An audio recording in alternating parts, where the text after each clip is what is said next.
अस्सलाम वालेकुम। Welcome to our cooking channel. तो आज हम बना रहे हैं भिंडी तोरी।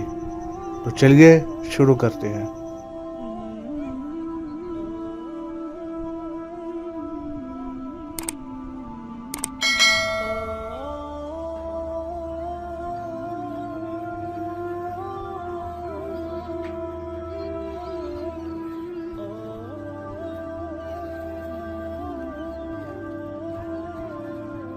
सबसे पहले 1 कप ऑयल डाल लें।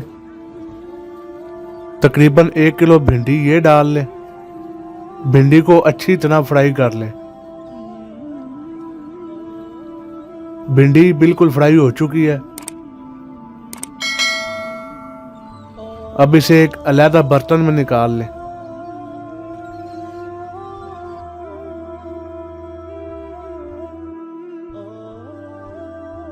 अब अपने टेस्ट के मुताबिक प्याज डाल लें। प्याज को हल्का सा फ्राई कर लें।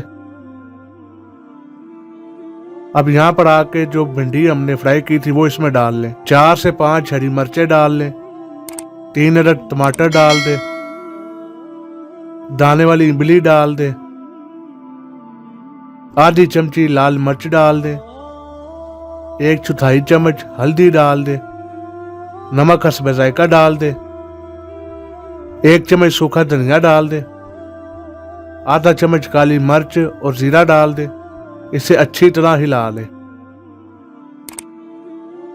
अब इसे तकरीबन 15 से 20 मिनट तक हल्की आंच पर दम लगा लें। दम हमारा बिल्कुल पूरा हो चुका है और हमारी भिंडी बिल्कुल तैयार है। तो उम्मीद है आपको आज की रेसिपी पसंद आई होगी। इसे अपने दोस्तों और फैमिली मेंबर्स तक जरूर शेयर करें और इस तरह की मज़ीद रेसिपीज़ के लिए हमारे चैनल को सब्सक्राइब करें और बेल आइकन को दबाएं ताकि आपको नई आने वाली वीडियोस का नोटिफिकेशन मिल जाए। आज के लिए बस इतना ही। इजाज़त दीजिए। खुदा हाफिज़।